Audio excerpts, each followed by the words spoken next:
part of the week, to the very, very, very best part of the week. It's Live with Jack. Hi, I'm Jack. And before we get started on anything else, before we really get into this show, which is the height of humanity, the culmination of all of civilization, I would like to invite you, yes, you, to join me for something that we call Cheers with Chaps. And this is not just for the select few who are joining us live. No. This is for those who are watching this recorded later. This is for those who were sent here by friends. In fact, this is for everybody out there. This is for the freakies and the deekies, for the dregs and the dreamers. No matter who you are, your day and week are about to get a whole lot better if you join me now for the very best part of life itself. Cheers with Chaps. Go. That's yummy. I do enjoy myself some coffee. So I was out earlier this morning. The reason I don't have homemade coffee today is because I was out walking my dogs. Now you might be thinking to yourself, dogs, but Papa Jack, it's just Simba. Well, I have some special news to share with you guys today, which is, come here, Bento, come here. Which is that we have a new addition to the North Clan. We have a new addition to the family. This is Bento. Say hi, Bento. Hi. And he is just a little bitty baby puppy. Curiously enough, he was also found in the same park where Simba was found all those years ago. And he needed a home. And well, this is a pretty good one as far as homes go. So we now have a new member of the family. Now, I'm getting distracted. I'm totally off topic here because today I'm going to tell you, or maybe I'm not. I'm going to tell you guys today about how to not be creepy. And this is a tough thing for a lot of guys to do. Why? Because, well, what is creepy? What does that even mean? It's just a word without meaning. But somehow it has a meaning that everybody kind of knows, but nobody really knows. We can't really define it. You don't know what it is, but you know it when you see it, right? Well, let's talk about the word itself for a minute here. Why do people even use the word creepy? Why do they use the word creepy? Basically, all that they mean by that is something is making me feel uncomfortable. Something seems a little bit different, a little bit odd, not normal, but I'm not sure what. I can't put my finger on it. I can't explain my emotions, or maybe I don't want to say the reason why something seems creepy. And so I just use this word.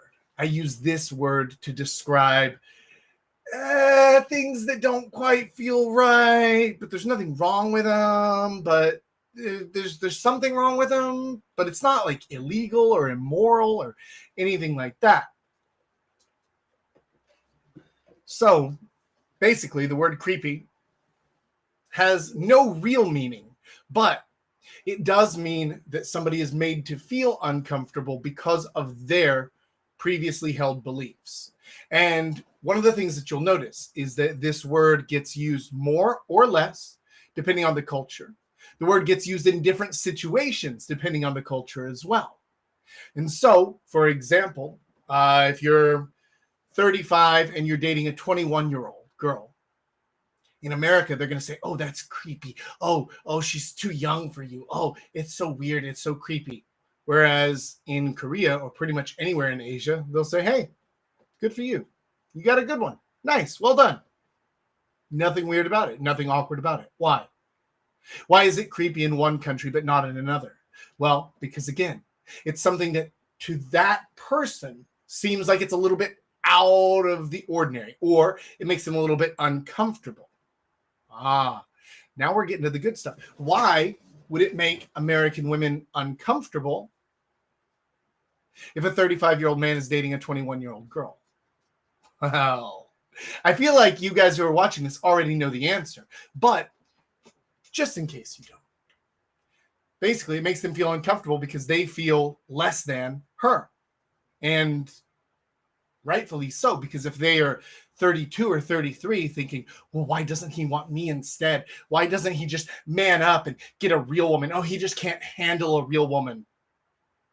Or maybe somewhere back in the far recesses of her brain, she knows she is not as good a woman as a 21-year-old is, at least not to most men.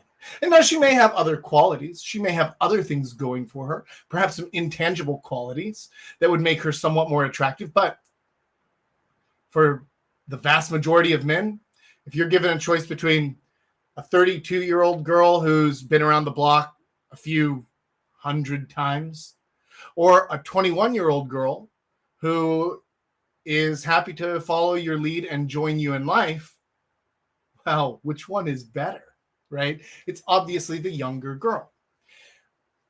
Why is that considered creepy? It's considered creepy because it makes the older girls uncomfortable.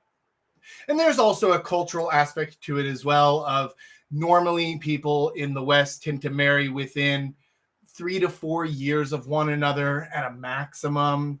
And we have a dearth of men who are trying to chase after these 30-plus-year-old women. And now that they're all, love, what is it? Love, laugh, pray, eat, laugh, love, get fat, fuck everybody, cry yourself to sleep at night. I don't remember, but they're all doing that shit. And it's not working out for them. Live, laugh, love. Okay, thank you, Julius. Live, laugh, love. I prefer my version of eat a ton, fuck everybody, and then cry yourself to sleep at night. But it's basically the same thing. Anyway, they're doing all that shit instead of actually settling down and creating a good life. And then they reach their 30s and they're like, oh, fuck, I fucked it all up. Well, that's okay. There's a nice single 34, 35-year-old guy out there who's going to man up and get with me. No, probably not. Not unless you are able to convince him through cultural or societal means that he should do that thing. Let's call it creepy. Okay, right. So that's one of the ways that this word gets used. It gets used in that manner. Now, I'm going to tell you right now how to never be creepy in that manner, in the societal and cultural manner. Just don't care. Just doesn't matter. Doesn't matter. Some hen is yelling at you. It's creepy. Oh, it's creepy. You're a pedophile. She's only 21. Fuck off, right? Doesn't matter. None of that matters even a little bit. And so you can just completely ignore them. They're not there. Okay, that's done. Now, on the personal level, things are a little bit different than they are on the societal and cultural level. Because a lot of times, guys will start talking to a girl and she'll say, oh, he's creepy. Or the way that he touched me was creepy. Okay, now that has a different meaning than the previous one. Well, it's kind of the same. Basically, something that made her uncomfortable. Something that was a little bit out of the ordinary, out of the norm. So, what can you do to prevent that? Well, let's go ahead and look at a couple of examples of that. Now, if a guy goes up to a girl and... Actually, let me see if I can pull this picture up. The kid sent me one earlier. I hope that this doesn't... Oh, come on. This stupid fucking gray box. All right. Let's see if we can get this picture up here. Okay. So here, I'm going to throw it. Oh, I can't put it onto the stream. Oh, well, for those of you watching later, you're watching the recording, you'll get to see the whole thing. So bonus for those of you not watching live. Basically, a good-looking guy comes up to a girl at work and says, hey, looking good, Susan. And she says, aw, you're sweet. And then a fat dude with acne and glasses comes up and says, looking good, Susan. And she says, hello, human resources? That's the idea, is that she doesn't want the attention. Whenever it's attention that is unwanted by her, which you have no way of knowing that ahead of time, then it's going to come off to her as creepy, or at least it's going to be called creepy, because that's the situation where she doesn't want to say why she thinks it's creepy. She knows. I'm just not really unattracted to that guy. I do not want to talk to him. Okay. And I think that that's what most guys are really worried about. They're worried about that one where you have no control over it. And there's very little that you can do about that except to cultivate a personality. Okay. Now I want to come back. Well, let's go ahead and just knock this one out. So you can cultivate a friendly personality. Now this is different from being friend zoned. It's very different from being friend zoned, but you can cultivate a friendly personality where you go up and you're talking to people all the time. And I've talked about this before. I've talked about being an energy monster. I've talked about being the guy who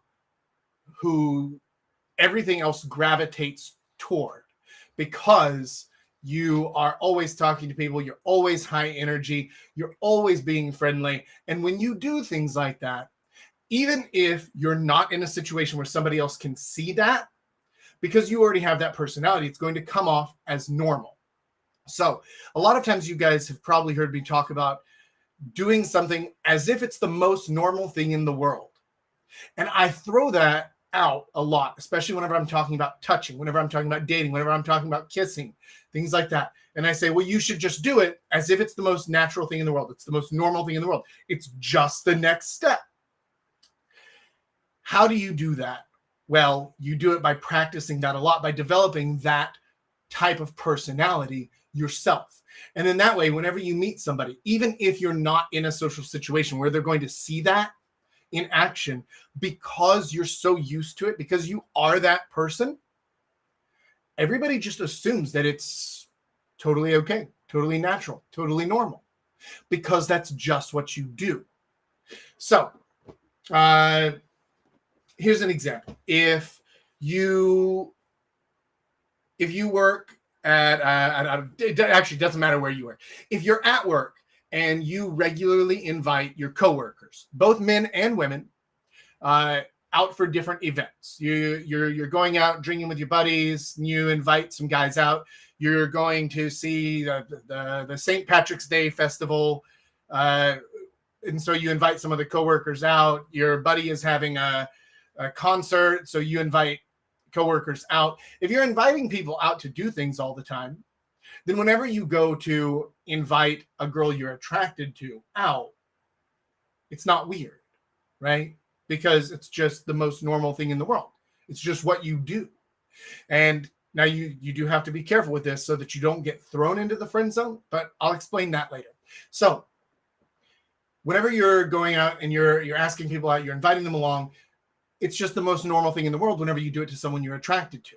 However, if you never ask people out and you never talk about your personal life at work, if you're a very private person, you don't tell them anything, you don't invite them places, you don't ever hang out with them outside of work, things like that, then whenever you see someone you're attracted to at work and you invite her out for something, then it's going to be out of the norm. Remember, that's one of the definitions of creepy. Now, the way to cancel out creepy is to be attractive, to be an attractive person. And I don't just mean physically, right? Because right? I'm not. But I'm also not completely busted. So you don't have to be amazing looking, but you need to make up for it in the different ways. And I think I've talked before about this. The kid, remind me if I haven't talked about this before, about the formula of what makes somebody attractive. And if I haven't, then we'll do it on next week's live stream, but write that down. Anyway, so the way to cancel that out is to be attractive. But whenever you go up and you're doing something that's out of the norm, whenever you're doing something that is different than normal, it's going to be viewed as creepy. Oh, this dude is asking me out, but he never asks anyone out. He's never asked me out before. He's never invited me anywhere before. This seems a little bit weird. Is he maybe he's like a secret incel or something like that, or maybe he's a fucking axe murderer. Who knows? So to avoid that, to avoid the social thing there, You need to develop a personality that it becomes the most natural thing in the world for you to do things. Even the first time that you invite someone out, because you've practiced it, because it's just who you are, it's the way that you act, it's the way that you present yourself, then it will come across as natural and normal. All right, now the last one, the last version of creepy. And this is the one that most people are going to be most concerned about. This is the one that weighs heavily on a lot of guys' minds, is the when I talk to her, when I touch her, when I try to do something, it comes across as creepy. Okay. If you ever come across as creepy to a girl, it's game over, right? You're blown out of the water. She sunk your battleship. It's over. But you can fix that. It's just going to take a little bit of time and work.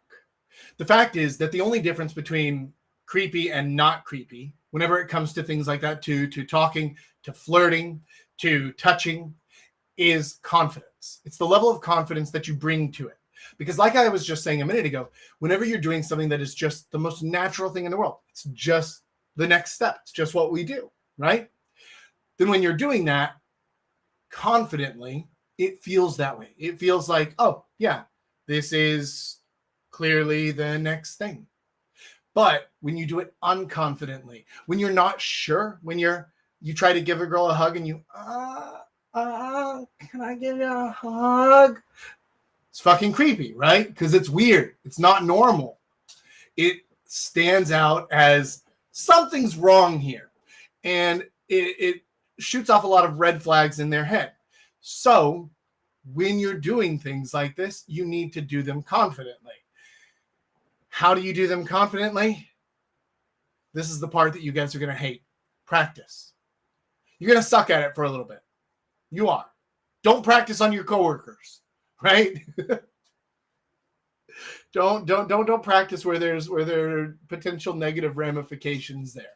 But when you go on Tinder dates, when you're doing cold approach on the street, then just practice these things, right? Practice the handshake and the, oh, it's so nice to meet you, like a little bit of the arm grab there. Like, hey, tell me something. What are you getting up to today? And you're kind of touching them on the shoulder a little bit, not doing the weird hover thing, because the hover thing is always going to be creepy because it's unconfident. Instead, you just practice being confident. You practice talking to them as if it's the most natural thing in the world. Don't stop talking when you touch them, because if you do that, timid. By the way, whenever you do that, Julius, the chat box pops up straight into the recording. So I don't mind it, but just be aware so that you don't type some shit that you don't want being seen on the recording. Yes, you are. You are that is up here on the recording as well. Okay. So imagine for a minute if you go up and you approach a girl and you start chatting with her, and then you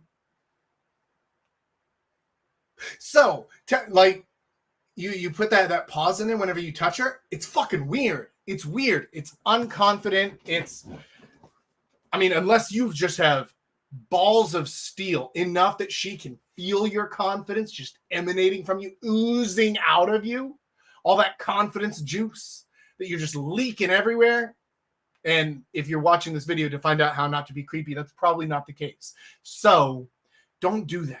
Don't do that. You want to keep talking. You want it to be natural. The same way that if you're talking and you're using your hands, you don't stop talking to use your hands, right? You don't stop talking when you're doing something. You have to do both. You have to walk and chew bubblegum at the same time. By doing that, you're going to help to increase your confidence. You're going to make it seem like it's natural. It's just the thing that you're doing next.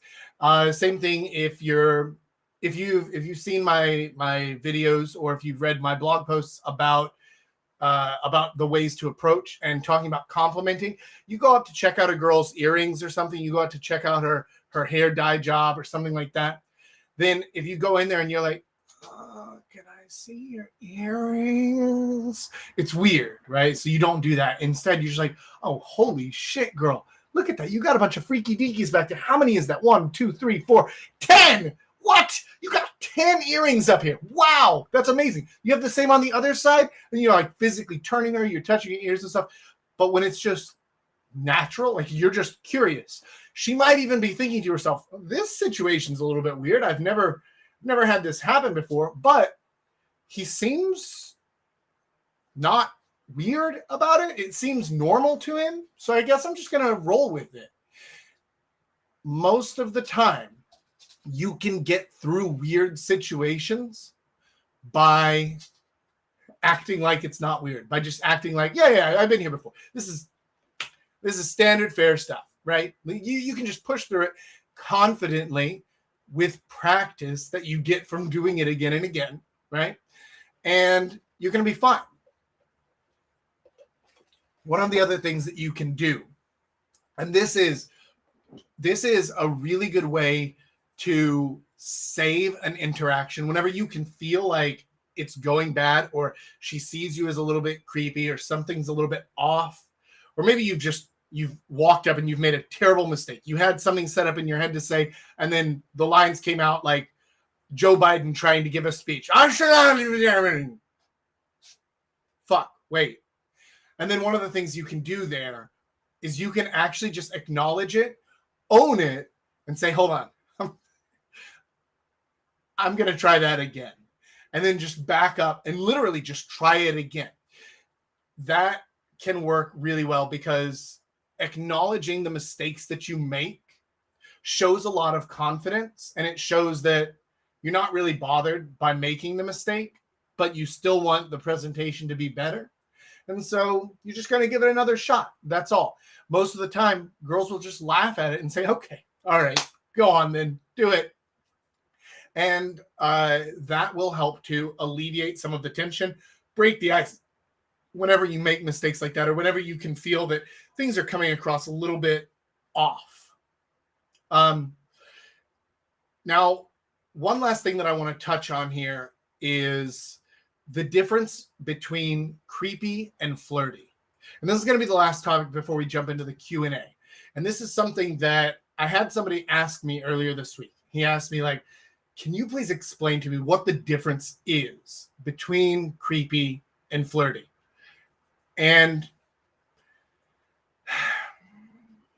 yes, but it's a little bit difficult to put into words exactly, because every situation is going to be different, right? And so any given conversation is going to be different.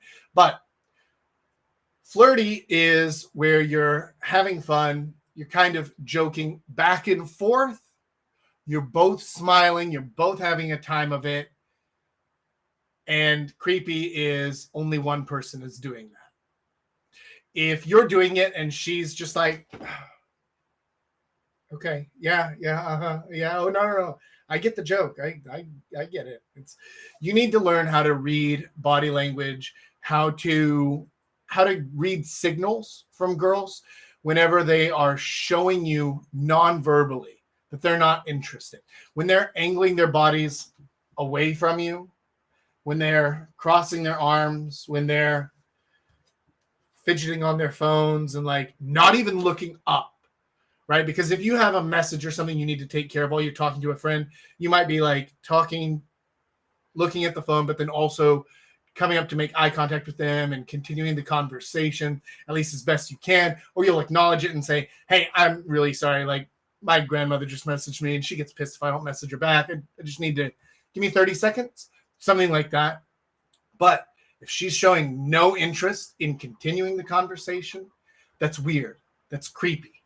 You're pushing things and it's making her uncomfortable. Even though at the beginning of this, I was making fun of girls for being uncomfortable about stupid shit, there are situations where, like, and you don't want them to feel uncomfortable. If they do because they've made poor decisions in their life or because society has deemed otherwise, then it's kind of on them. But you don't really want it to be your fault. Don't try to make them uncomfortable. So whenever you find yourself in situations like that, just try to back out as gracefully as you can. When you can feel that like the whole thing is going down, don't just keep on pushing and hope that it's going to turn around. It's not. Instead, just say, all right, well, look, I can see you're busy. I'll catch up with you later. Bye. and then leave. And don't make a thing of it. Don't make a scene of it. Don't, oh, you must be a lesbian, bitch. How come you don't like this? Or like some weird shit like that. Don't do fucking crazy shit, right? Don't do that. Just try to exit gracefully whenever you can feel things are going wrong. Now, flirty is going to feel the exact opposite of that, even if your side of the conversation is exactly the same, because the difference between creepy and flirty is how she's responding to it. Now, you can be the most confident man in the world. You can be the most well-practiced man in the world. Even more than me. I mean, hell, there are hundreds of times that I've gone up to try and talk to a girl, and she's just not wanting to give me the time of day. Or just keeps on looking at her phone and, okay, all right. And whenever I see that, I see those body signals, then I just, hey, no problem, have a good day.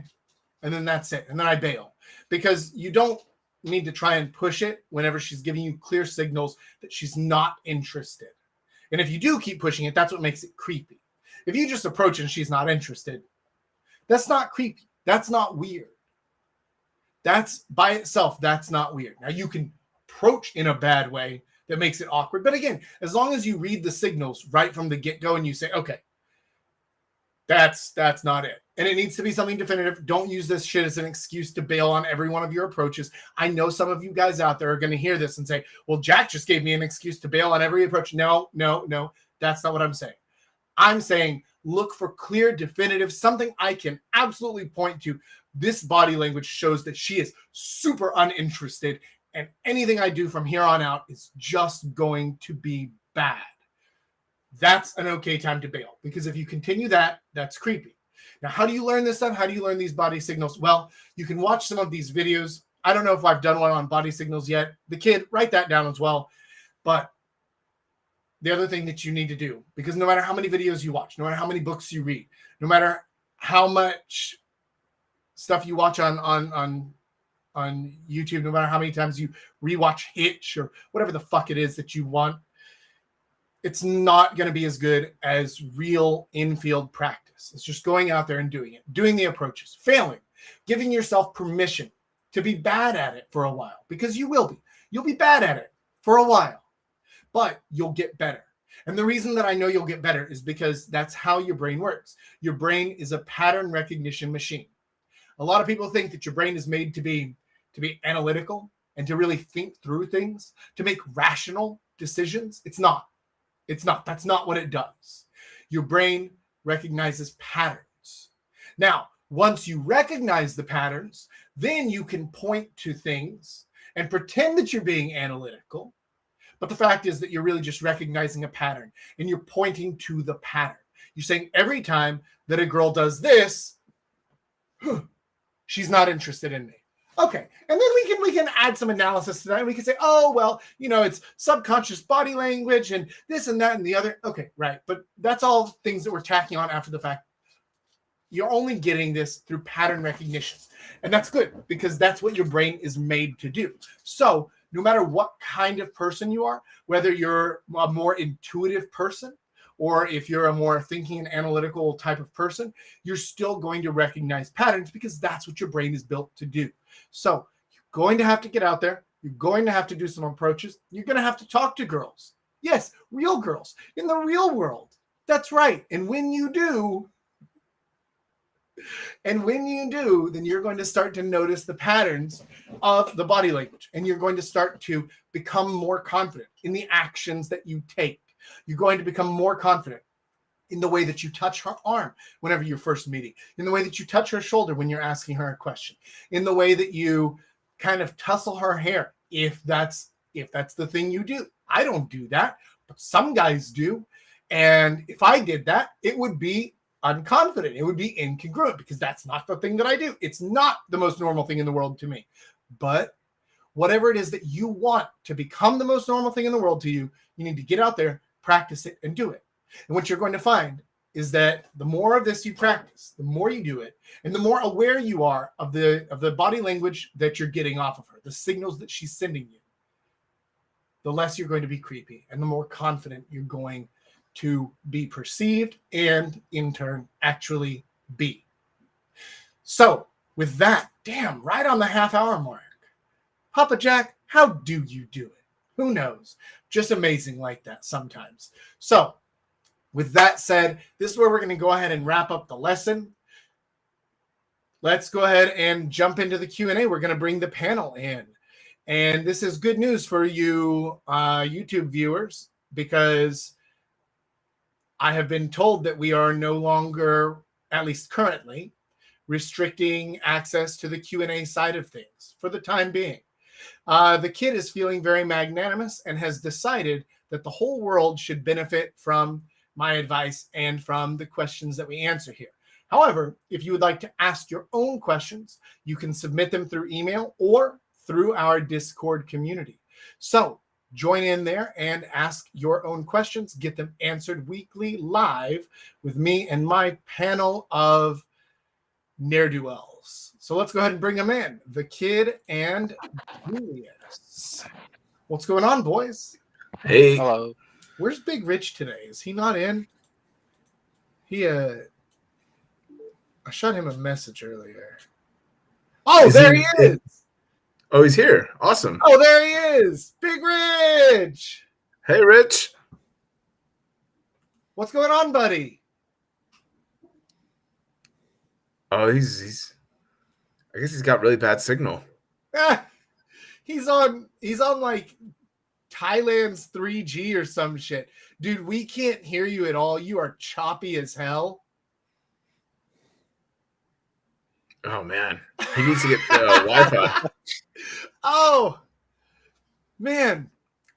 See if I forgot what it was like to live in a third world country. Yeah, I know. Thailand. Jesus. The internet there it's like 20 years behind. Yeah. Well, sucks for Rich. I didn't know he was in Thailand. I thought he was in Korea. He'll be back soon. Good. So yeah, I like the discussion. It was good, very valuable, very insightful. I think one thing with guys and creepiness is that a lot of women have different, thresholds for creepiness. Like what is creepy to them, and for us, like we don't think we're creepy, but maybe it's just like the story we tell or a joke we make or something that just kind of puts them off in some way. Well, that's why reading the body language is so important. Absolutely. The signals that she's giving off. Yeah. There's a lot of stuff. Like I generally know that like talking about porn or something or making a porn joke doesn't fly too well with women. You just generally just stay away from that. They just don't find it nearly as funny as men do. So just don't do that. Yeah. Well, there are a lot of topics that like you can technically talk about and you can technically broach if you're in the right situation. But if everyone's talking about it. My general advice for guys who are still learning the ropes and trying to figure out what to do is don't talk about porn. Don't talk about bathroom stuff.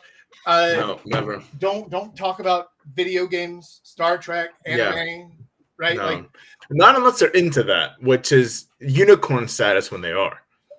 When they're into that and they're attractive. Yeah, but here's the thing is that like when they're into that, they know that guys like that, right? And so they will let you know that they're into it. Yeah. You know what I mean? The same way that like, if a guy is really into Sex in the City or whatever the 2022 equivalent of that is, Gilmore Girls or Gossip Girl or, stupid shit like that. If guys are really into something like that, or if they're really into K-dramas, they're going to let the Korean girls know, right? They're going to let girls know whatever it is they're into. Oh, absolutely. Yeah, that always worked with me with Sex in the City. That's like a guaranteed hit with women all the time. Right. No question about it. Well, so the same way, like if a girl is really into video games, like she'll let you know. I think Vanille took her 10, 15 minutes after we first met for her to say like, oh yeah, I'm a gamer and I write fan fiction and stuff like that. And I was like, whoa, okay. Wasn't expecting that, but okay. Yeah. And then she told me, "Oh, my favorite video game is Silent Hill 2." I was like, "What?" Yeah. That's mine too. Yeah. Crazy. So yeah. So it's I guess let's go ahead and get started with some of the questions that we could hammer away. Let's jump in. For sure. So you answered a lot of questions I wrote down just in the start of the presentation. But one I think that might be kind of interesting is when you're out like approaching, are there certain types, like the 13 types, that you would maybe have a much higher risk of being creepy? And there's maybe others that you're more like, that would probably be more forgiving, or you get away with a little bit more? Older types are going to be more forgiving. So husband hunters, gold diggers, the cheater to some extent, just because like, you know, she's looking for an experience, and a young and experienced guy could be an experience, could be fun. Worker bees are probably going to be a little bit more forgiving as long as you're not at work, right? As long as you're not talking to them at work with them. But if they're a worker bee, and like if they work 6 to 7 days a week, and then you're a little bit awkward, chances are they're pretty awkward too. And so it won't matter as much to them. But if you're dealing with any type of the highly social girls, if you're dealing with the friends, if you're dealing with the attention whores, to somewhat a lesser extent, the sluts, the alcoholics, the people who spend a lot of time going out and talking to people, they're not going to be forgiving at all. Prudes and shy girls, that's gonna be up to the different, like, to the subset of the girl, right? Because if she's a prude because she's awkward, then she's going to be really forgiving about it. But if she's a prude because I guess she would be a shy girl if she just hasn't had the chance yet. They're a coin flip. Was there a particular type that you were wondering about? Oh no, I was just curious what you were gonna say. Yeah. That was a pretty solid, in-depth response. Yep. Turns out cool. I literally wrote the book on the types, so I know them pretty well.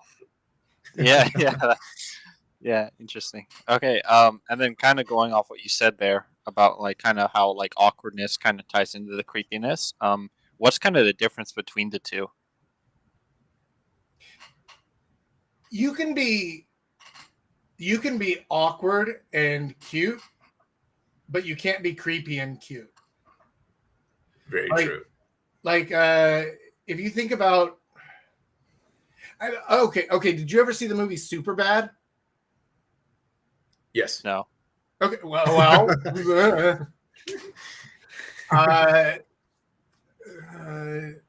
Because those guys are awkward but cute. Like the Michael Cera. You know Michael Cera, right? The actor? No? Arrested Development? Do you know? No? Okay. All right. Well, whatever. He's kind of awkward and cute. Whereas... because you can be awkward but be very likable as well. Yeah. Which is a difference, right? Like we have awkward friends who are likable. So actually, this is a really good example. I would encourage you to watch the movie Superbad, because in it, Michael Cera is awkward and cute, and Jonah Hill is fucking weird and creepy.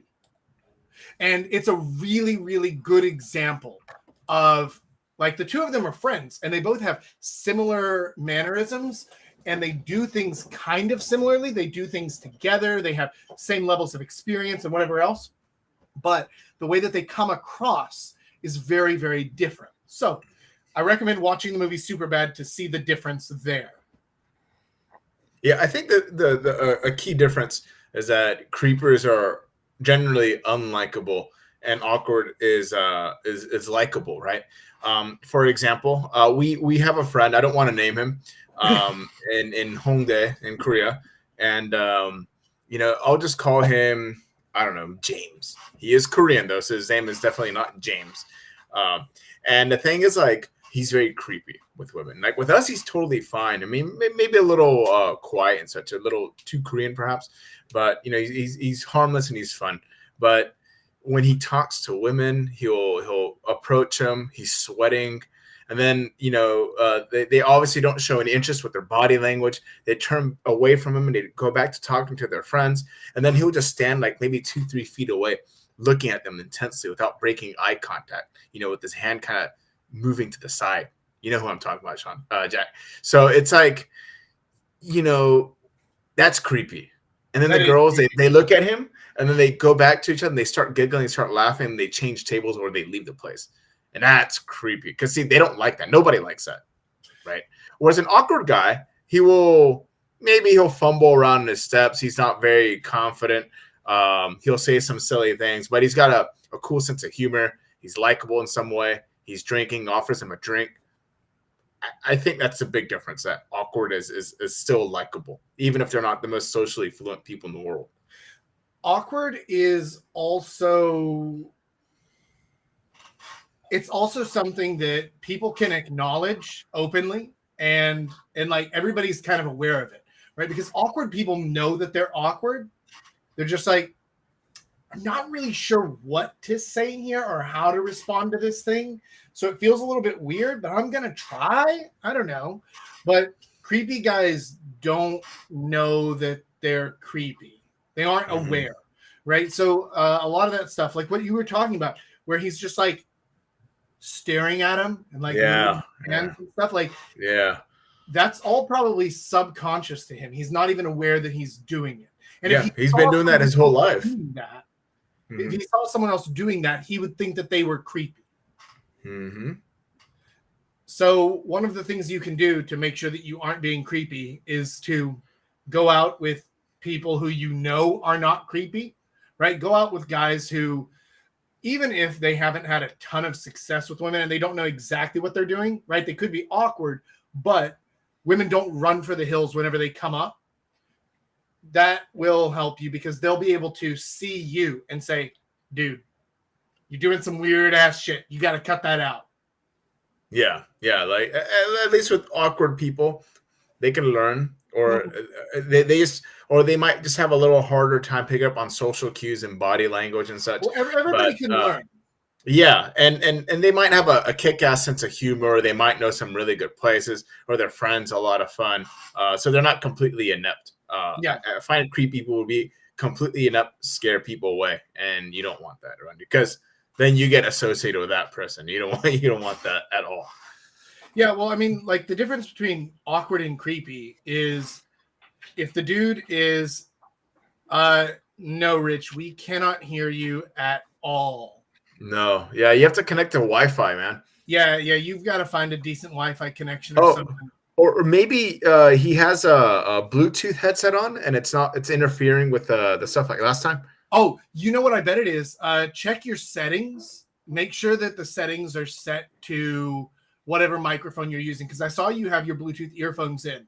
Make sure that the settings are set to use those as the microphone, because a lot of times I've fucked up by not having the right microphone selected. Yeah. I think, Rich, to make things easier, just turn off, if you're wearing a headset, just turn those off and because we can't hear a word you're saying. Just try talking to it like speakerphone. Yeah. Where was I? Oh, the difference between creepy and awkward is that if you're like a bit of a quiet person, an introvert, and you're awkward, then you're just an introvert. But if you're creepy, then you're an axe murderer. Right? Because like if you're sitting there in silence with somebody and they're just like a little bit awkward, I don't really know what to say. You want to just like, I don't know, put on a movie, fill the silence. Yeah, okay. All right, that's fine. That's awkward and like kind of introverted. That's fine. But whenever you're sitting there with someone and they're like, I really don't know what to say. You want to just like put on a movie? Kill the silence. I mean, fill the silence, right? Like it's fucking creepy. It's like an axe murderer, right? Yeah. There's a lot of those.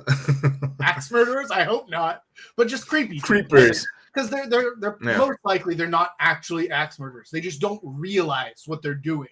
Oh, right. Or another thing too is awkward people. They don't tend to make physical contact, right? Because they know enough that you just don't touch people you barely know and such. Whereas like creepers, like they will have make any excuse to make physical contact, such as like touching their hair, their face, putting their hands on people's legs. You know, I mean, like this is without context, without knowing that the person's that comfortable with you, right? Yeah. So putting your hand on like their thigh, you know, things like that. Getting really close to by sitting right next to them, and that you've only just met them. You know, it's just I think inappropriate physical contact while not even knowing the person at all. Yeah. So here's the thing: is that Hold on. while I do give advice for things like that, for like checking out someone's earrings or their hair or something like that, you should always be okay with not doing it, right? With backing off, right? Because if they're like, hey, whoa, what are you doing? And then you're just like, oh, hey, sorry, I didn't mean to scare you. I just was looking at your earrings. They're pretty cool, right? And obviously you don't touch them before you like start talking, right? This is part of the conversation that you're having. You don't just walk up to someone and like grab their ear. That's fucking weird, right? So a lot of the advice that I give is under the assumption that you will know not to do it in a crazy person way. But if you do it in a crazy person way, you will not get good results. So definitely not. Yeah. And never hover hands. Hover hands is awkward, but it's not creepy. Hover hand is that's guaranteed. That's out. That's fucking weird no matter what. Yeah, don't do hover hands. Yeah, like especially in a picture context. Yeah, you just like hover your hands above the shoulder. Yeah, but yeah, like if you guys are taking a picture, it's totally fine to put your hand on someone's shoulder or right next to them. It's fine. Now, the only exception to that is if you are rich or famous and worried that someone is just going to try to sue you, like Keanu Reeves always hover hands. Yeah. He always hover hands. He's like, but he can because it's Keanu Reeves. Anyway, he's like, I'm worth $200 million. I'm not gonna get sued into oblivion and lose my career because some girl just wants to cash out. Yeah. Also, it's not like he can't get laid if he doesn't want to, right? Like, so if you are rich, famous, and you get all the sex you want, hover hand away. But unless you're in that situation, no, just be normal, right? Hover hands are awkward. That's why it's famous that Keanu Reeves does it, because it's weird. Mm-hmm. But he can do it because he has a good reason to do it. If you do it without that good reason, you're just weird. Yeah, that's right. The Kid, what's on next, big guy? So kind of going off what you've been talking about, kind of like awkwardness compared to creepiness, right? Talking about kind of the behavior, kind of like more shy, quieter people do. Let's kind of maybe go into, since you tend to talk a lot about like being that energy monster, being more kind of like a little bit more extroverted. Is there any way you can kind of use maybe being a little bit more on the introverted side, more that quiet side to your advantage, that like an extrovert couldn't use to their advantage? Yes. So one of the best things you can do if you're naturally introverted is learn how to ask good questions. And what I mean by this is no interview questions. Because if you're introverted, that's fine. It means that you're probably less interested in talking and more interested in listening. You're still interested in meeting people, right? Mm-hmm. Okay, everyone's favorite topic to talk about is themselves. Now, if you learn how to ask good questions, not interview questions, but good, interesting questions, then you can really get somebody going and you can have a great conversation where you're only having to contribute 5 to 10% of it. Right. I think it's important to note here, and I like that you brought this up, is don't ask too many questions. You don't want to be the question master. Right. I knew this guy who would bombarded a friend of mine with like 1 million questions. And it just annoyed her, and then it creeped her out. And that Jack said, introverted is a guy who just listens, a person who just likes to listen more. And what are some good questions to ask, Jack? So one of the best things you can do now, this issue with like asking a million questions, chances are those are weird ass interview questions, or they are just inane, stupid shit. Like, hey, what do you prefer, Skittles or Starbursts? Oh, what about pancakes or waffles? Right? Like, who gives a fuck, man? Unless it's leading somewhere, it doesn't. It's don't fucking do that. But if you ask a question, like if you say something like,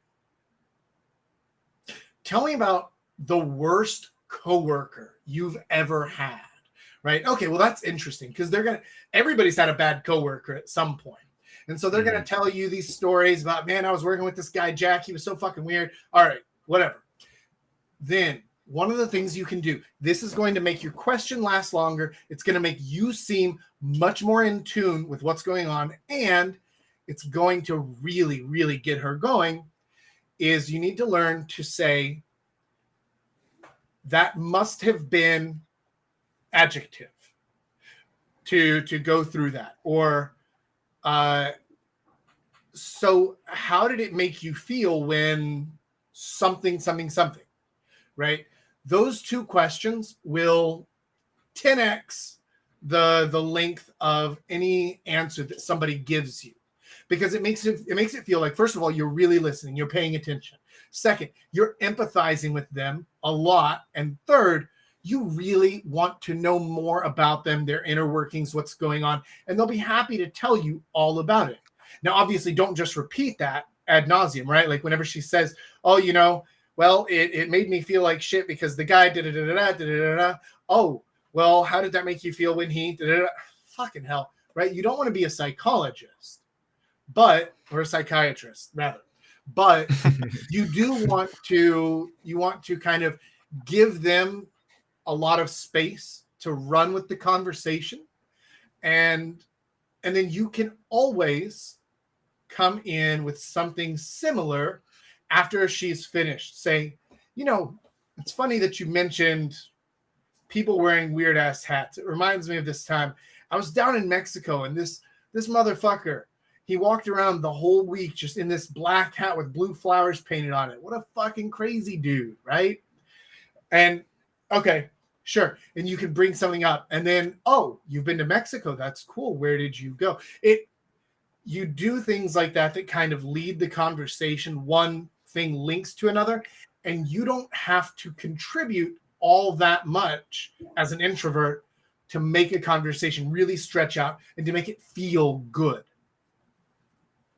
Yeah, I feel like another good question to ask, aside from the obvious interviewee like questions like "What do you do?" blah blah blah. You could ask, "Have you traveled recently?" Mm-hmm. And that just and people over there in Korea, they tend to be pretty well traveled. So when they answer, "Oh yeah, I just came from the Philippines or Thailand, or I was just in the U.S." and then you just go from there. "Oh, how did you like it?" "I've been there." "Oh, you were just in California?" "I'm from California." Blah blah blah, and they just keep going. Just get the ball rolling, and then just get them to talk about their experiences of what they like, what they didn't like. Just be, "Oh yeah. People who go surfing for the first time in Huntington Beach, they always, they drink more water than they do surf, because they suck at it. Things like that. You just kind of go with it, and learn how to ask more interesting questions than anything else as an introvert. Yeah, and the more you practice this, the conversation bit, the more you practice it, the easier it becomes, because you'll try things and you'll find if they work or not. So one of my favorites is, if I have no opinion or a negative opinion about where somebody is from, then I'll give them something like, I'll just give a total mischaracterization of the place they're from. So for example, when I first met Rich, and he said, "Oh yeah, I'm from England," and I said, "Oh, I've heard of that. That's the weird little island just north of France, right?" And it's like, what a weird ass way to talk about England. The little island north of France. I mean, technically, yeah, but like, that's weird. Okay. It distracts from the fact that, one, I've never been there, and two, I don't have a particularly positive view of England. So instead of saying, wow, rain's a lot, huh? Like, oh, okay, well, that's fucking boring. Oh, how do you like your toast sandwiches? But, you know, like to take things in a different direction, in an unexpected direction, with little lines and little tricks and stuff that you practice and then you try, that will help to make the conversation more interesting, help you stand out a little bit, even without having to be a full-on energy monster. I mean, if you think about it, who are some of the most famous introverts, right? Well, I mean, Keanu Reeves is famously an introvert, and surprisingly enough, so is Will Ferrell. Like he's done several interviews where he said, like, personally, like I'm actually a really shy and awkward guy, but whenever they put the camera on, I just do like a caricature version and just pretend that I'm not me, that I'm someone else, and I'm able to act out in these ways that I would never do personally. And you can do things like that. Hell, The Godfather, right? The Godfather was a damn introvert. He just sits there quietly, just letting shit happen, and then just whispering orders here or there, right? You can get a lot done as an introvert that sometimes being an extrovert can make it harder for you. You just have to figure out a way to work with your strengths rather than against them. Got it. That makes sense. Let's do one more. You got one more for me, the kid? I was just gonna have you. You okay? Yeah, just like my camera just got really bright. Oh, geez, I got so bright. Yeah, I don't know why. All right, let's see if Rich is with us now. His connection looks stable. Sorry, go ahead, the kid. Wait, can we hear Rich? No, I don't think we can hear him No, yet. there's nothing coming through. What a shame. Yeah, I Yeah, really want Yeah, to. that's well, I was just gonna go off something you've talked about before, but when you're kind of approaching or opening, you've talked about the tip kind of for introverts to at least start at like a higher energy level and then kind of bring it down to that normal energy level. I was wondering if you could just kind of talk a little bit about that, kind of like the approach for the introvert. So bringing things, your goal whenever you're approaching someone is to be whatever her energy level is. You want to be about 10% higher than that, because any more than that and you're going to scare her off. Any less than that and you're going to be boring.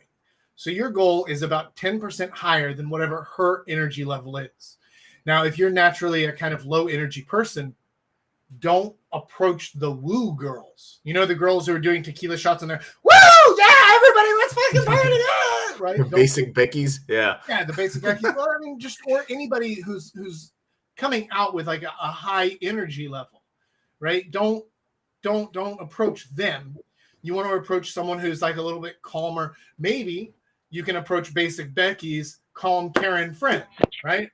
But you want to approach someone with a slightly lower energy level than yourself, and then you're going to feel, in comparison, high enough energy.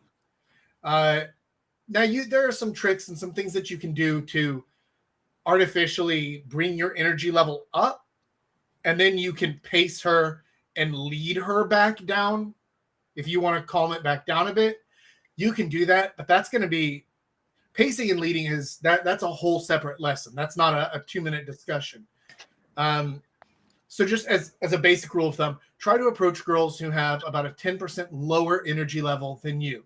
Now, if you're out at a place and you are the lowest energy level person in the whole place, you're in the wrong place, right? You're in the wrong venue, or maybe you're just in the wrong mindset. But it's one of the two, if not both.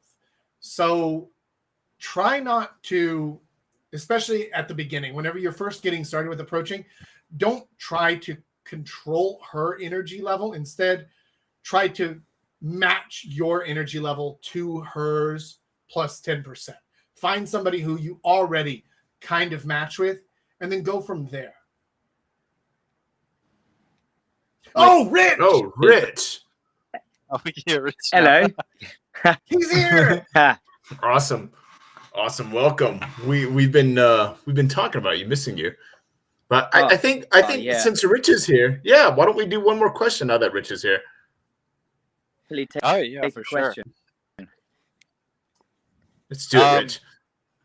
All right, cool. So this one's kind of just completely off tangent from everything else we've kind of talked about today. But I just have it on the list. Yeah, okay. How long should the first date be? Long? As long as About 7 to 8 inches. you should first date to go the whole hog, even if you think, oh, I want to make her my girlfriend. No, have to keep pushing for a date, and ideally take it to your house. You end the date when enough moves, and then the one who should end the date. She's complete garbage. So how long, roughly, how long do you think the date should go before you try to take her home? You should start in one venue and then take her to another venue. More about the drinking. Then you should be trying to make your moves as soon as possible. If it's chemist, 10 minutes. Some girls Let me translate his broken, garbled Thai Wi-Fi thing. He said you should take her to one venue and then to a second that has even more drinking than the first. You should be trying to make physical moves and escalate throughout the date. And basically, as soon as possible, as soon as you feel like this thing is ready, she's primed, it's good to go, then you should try to take her back home. I think Rich also says something really important. Chemistry is really important here. So like if you're feeling it and things are going well, depending on what time you meet too, a first date can go as long as possible. You know, it could go, if you meet like at 5, it could go till 3 o'clock in the morning. Or if it's a date where you just don't have any chemistry, I don't know, don't waste your time. Keep it an hour tops, you know, depending on how things are going. Yeah, I think that. Sorry, go on, Rich. You agree? I mean, like Fiona, but then after a couple, she's loosened up, right? Or she maybe was very awkward and then she just needs time. She's made at the beginning, so don't give up. If you're really pushing, you're having so many silences, banter, then as just call it, because they can then go to a bar and you've got from that date to then go and match you with chemistry and just go home with your tail between your legs and thrive off the date, thrive off the practice you get from having company, and go out to a bar. If a date ends bad, keep going. If I end a date and then I'll start talking to girls because I'll screw this one, I'm going to go find. I thrive off that I've just had, even though it was shit going. Because what's the point in going, jacking it an early night? So to exactly that point of if a date goes badly, just drop it and keep on going. I used to, on my first dates, I would always bring my guitar with me on my back. And girls thought it was a little bit weird at first. They were like, oh, do you have a show later? Or do you have like band practice or something? And I'd say, oh, no, not at all. And she'd say, well, why do you have your guitar? And I'd say, because this is a first date. And if the date sucks, I'm just going to go out and play guitar on the street instead. And they're like, what? And I'm like, yeah, listen, I carry my plan B with me on my back because I never know what I'm going to get whenever I'm coming out here meeting a girl for the first time. So could be used as a prop for the date, could play a show on the street, could use it to serenade some girls out in the park later on. If this doesn't go well, I have a plan B ready. And you should always be ready to have a plan B. But to the question of how long the date should go,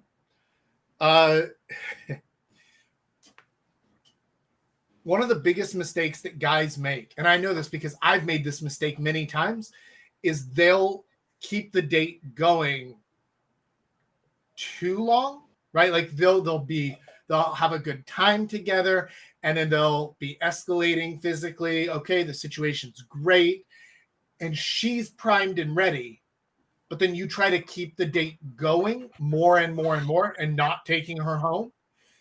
Then she gets tired, or she thinks, well, maybe this guy's not that interested in me. Maybe he doesn't even, maybe he's gay. I don't know what's going on here. What's happening? And then she'll get tired of it and ghost you. So you don't want to drag the date any more than you have to. An ideal situation would be probably about 2 to 4 hours and 2 venues to 3 venues maximum is going to be more than enough. If you're doing things right, it's going to be more than enough to either call it a day and say, look, you know what, this isn't working, or maybe to just say, you know what, this was a ton of fun, I'll see you again next time, or to take her home, because you don't want the thing to go on over long. You don't want to overstay your welcome. Better to actually just end it if it's gone on too long.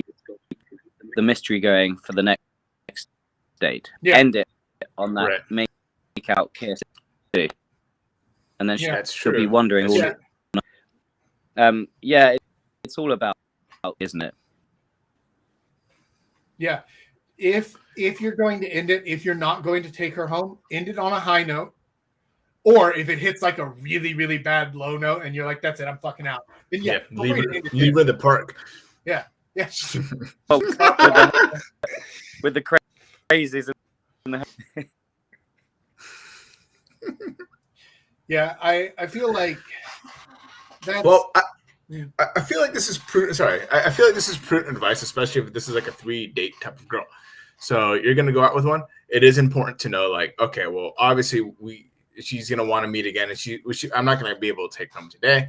So this is gonna be at least a minimum 3-date type of girl. Learn where to get like a nice dinner and a cup of coffee later, and after the drink is done and you guys are done hanging out, take her to the subway exit and let her go home. That's what. 2-3 hours, depending on how long, maybe longer if you guys are have a lot to talk about. And then in the third night or fourth, that's when you guys get some more drinks, and that's when you just learn to seal the deal and such, so that way you could, yeah. But it is important to space and things also, out, for sure. Yeah, and also at the beginning by a girl who tells the next day, and she has to get up early or change her mind. Yeah. Depending on, don't just like immediately if she says that at very, that's a shit test often, and also she can use the excuse later, but if it goes great, she'll and go to work in the morning, sleep whatsoever, because you managed to make that move and not get that last minute. That's another important thing to remember. If they say that date, if they say it at the end of the day, fucking clear sign, and she does actually, she's using that. No worries as well. You got it. You're thrown off by it early on. whenever a girl tells me that she has to wake up early the next morning, my first response is always, ew, gross. Why? No, who would do that? Because it throws them off. They're like, wait, what do you mean? Like everybody, it's like tomorrow's a Wednesday. Of course we have to wake up early and go to work and do things. Ew, disgusting. What kind of person would do that? Well, you could use that. I was rather in bed. What? Yeah. I was rather looking forward to breakfast in bed. What? You robbed in bed? In bed? How did that Breakfast happen? in bed.